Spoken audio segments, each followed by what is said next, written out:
अस्सलाम वालेकुम नाजरीन। कुरान पाक की सूरह राद में अल्लाह फरमाता है कि हमने हर कौम में अपने नबी और डर सुनाने वाले पैगंबर भेजे। तो फिर ऐसे कैसे हो सकता है कि हिंदू कौम के दरमियान कोई नबी या पैगंबर ना आया हो? अल्लाह ताला जो इंसाफ करता है और इंसाफ करने वालों को पसंद करता है, तो ऐसा मुमकिन नहीं है अल्लाह ने हिंदू कौम के साथ नाइंसाफी की हो। हदीस की कुतुब से पता चलता है कि कमोबेश 1,24,000 अंबिया रसूल और पैगंबर दुनिया में दीन इलाही का पैगाम पहुँचाने के लिए भेजे गए और ये पैगंबर मुख्तलिफ कौमों और खतों में उतारे गए। तो क्या ऐसा हो सकता है कि अल्लाह ने एक पैगंबर भी हिंदू कौम में ना भेजा हो? तो ऐसा क्या हो सकता है अल्लाह ने एक पैगंबर भी हिंदू कौम में ना भेजा हो? हिंदू इस बात का प्रचार करते हैं कि उनका धर्म, जिसे सनातन धर्म कहा जाता है, वो इस दुनिया का सबसे पुराना मजहब है, जबकि ऐसा नहीं है। हिंदुओं के पास वेदास और उनके होली स्क्रिप्चर्स अवेलेबल हैं। उनमें जगह जगह पर हजरत मोहम्मद सल्लल्लाहु अलैहि वसल्लम,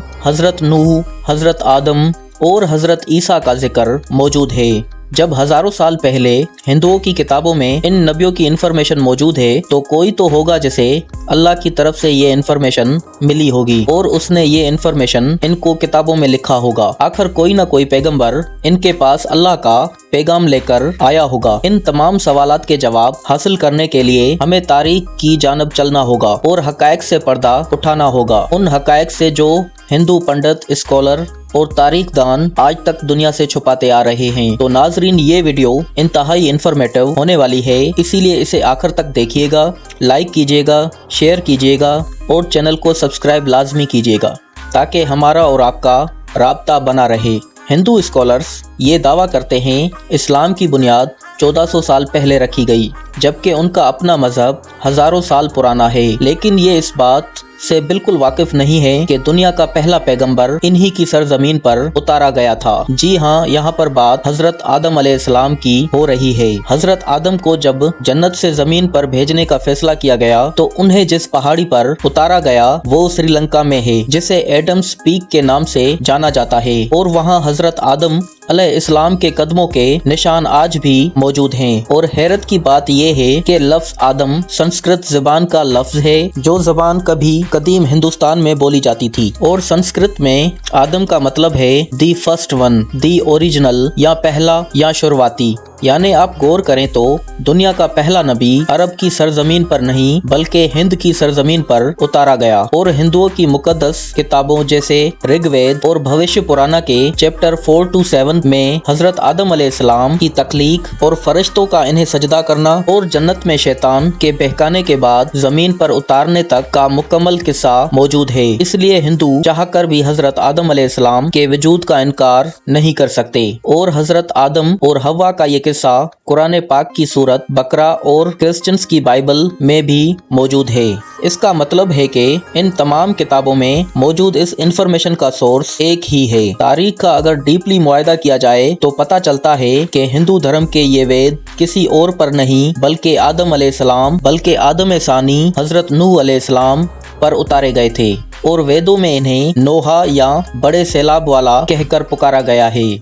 और हजरत नूह की कश्ती से लेकर सैलाब तक मुकम्मल वाक़या भी वेदों में तफसील से मौजूद है, बिल्कुल ऐसे ही जैसे वाक़या कुरान पाक की सूरह हूद और बुक ऑफ जेनेसिस के चैप्टर 7 में दर्ज है। इसके अलावा भविष्य पुराना के चैप्टर 4 to 7 में भी इस वाक़े को कोड किया है। खुदा ने उसे कश्ती बनाने और उसमें जानदारों को सवार करने का हुक्म दिया, और उसके बाद एक बहुत बड़ा तूफान आया जिसने हिंदुस्तान की सरजमीन पर जिंदगी का नामो निशान खत्म कर दिया। अगर आप लफ्ज नोहा या नूह पर गौर करें, ये भी संस्कृत जुबान का लफ्ज है जिसका मतलब है कश्ती, कश्ती वाला। हिंदुओं के पास मौजूद वेदों में एक और दिलचस्प बात लिखी है कि सैलाब के बाद जब दुनिया दोबारा आबाद होगी तो मैं इन वेदों को नाफिज करूंगा। और बिल्कुल इसी तरह सैलाब के बाद इन वेदास को हिंदुस्तान की सरजमीन पर नाफिज किया गया, जो कि असल में हजरत नूह पर नाजल होने वाले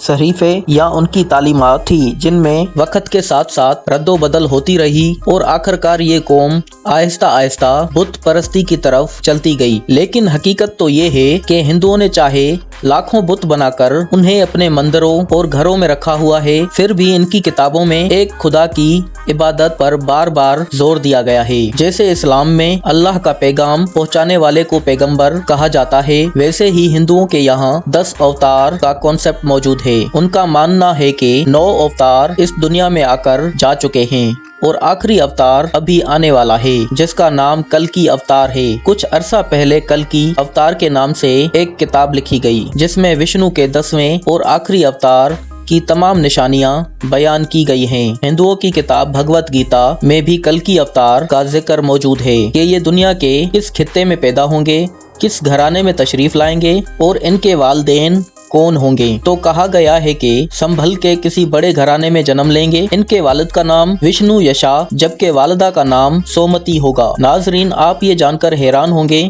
कि संभल का मतलब है अमन की जगह या पानी के किनारे अमन का मकाम या ऐसी जगह जहां बहुत से लोग इकट्ठे हों, और खाना काबा एक ऐसी जगह है जो अमन का मकाम है और हर साल जहां पर लाखों की तादाद में लोग इकट्ठे होते हैं। और जिस बड़े घराने में पैदा होने का जिक्र किया गया है वो अरब का मुमताज़ और बाअसर कबीला कुरैश है, जिस कबीले में नबी दो जहां हजरत मोहम्मद सल्लल्लाहु अलैहि वसल्लम की विलादत हुई। और अरब का यही घराना मक्का को कंट्रोल करता था, खाना काबा की चाबियों का अलमबरदार था।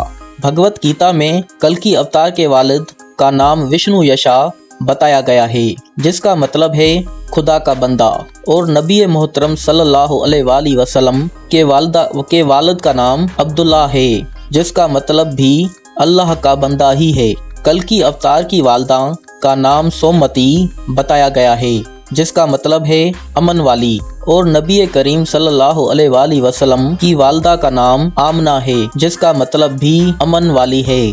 कल्कि अवतार के बारे में लिखा गया था कि ये कलयुग में पैदा होंगे। कलयुग का मतलब है झूठ, जुल्म और अंधेरे का दौर। तो आज से 1400 साल पहले जब हजरत मोहम्मद सल्लल्लाहु अलैहि वसल्लम अरब की सरजमीन पर तशरीफ लाए तो उस वक्त वो जमीन जुल्म और जबर और बर्बरियत से भरी हुई थी। इससे ज्यादा और क्या कलयुग होगा।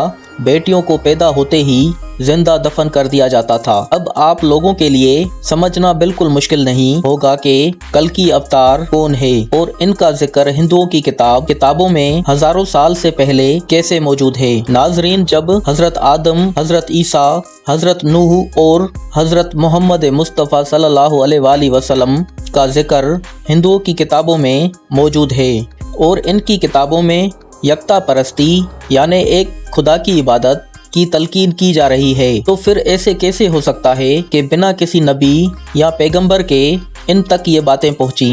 हिंदुओं के पास हजरत नूह अलैहिस्सलाम के सहीफे वेदों की शक्ल में मौजूद हैं, मगर वक्त के साथ साथ वो अपनी असल शक्ल खो चुके थे, वरना हिंदुओं का असल मजहब भी दीन इस्लाम ही है। आप ये जानकर हैरान होंगे डॉक्टर जाकिर नाइक पर इसीलिए हिंदुस्तान में पाबंदी आयद की गई है कि उस शख्स ने हिंदू मजहब पर तहकीक की, बहुत से रेफरेंसेस इकट्ठे किए और लॉजिक से बात की और हिंदुओं की किताबों से दीन इस्लाम के हवाले दे देकर उन्हें दीन हक की तरफ बुलाया और वो अपने इस मिशन में काफी हद तक कामयाब भी रहे, क्योंकि नबी दो जहां हजरत मोहम्मद सल्लल्लाहु अलैहि वसल्लम आखिरी नबी हैं, सील ऑफ प्रॉफिट्स हैं और आपके बाद किसी नबी ने नहीं आना। तो उनके बाद दीन इस्लाम की तबलीग की जिम्मेदारी ख्वाजा मोइनुद्दीन चिश्ती अजमेरी रहमतुल्लाह जैसे सूफी बुजुर्ग ने लाखों गैर मुस्लिमों को मुसलमान किया। इसी तरह आज हमारी भी जिम्मेदारी बनती है कि अल्लाह का पैगाम जहां तक हमारी सखत में हो पहुंचाते रहें। अगर कोई एक शख्स भी हिदायत पा गया हमारे लिए निजात का जरिया बन जाएगा। नाजरीन, आज की इस वीडियो के बारे में आपकी क्या राय है कमेंट सेक्शन में हमें ज़रूर बताइएगा। इस दुआ के साथ वीडियो को ख़त्म करते हैं कि आप खुश रहें और आबाद रहें। अल्लाह हाफिज़।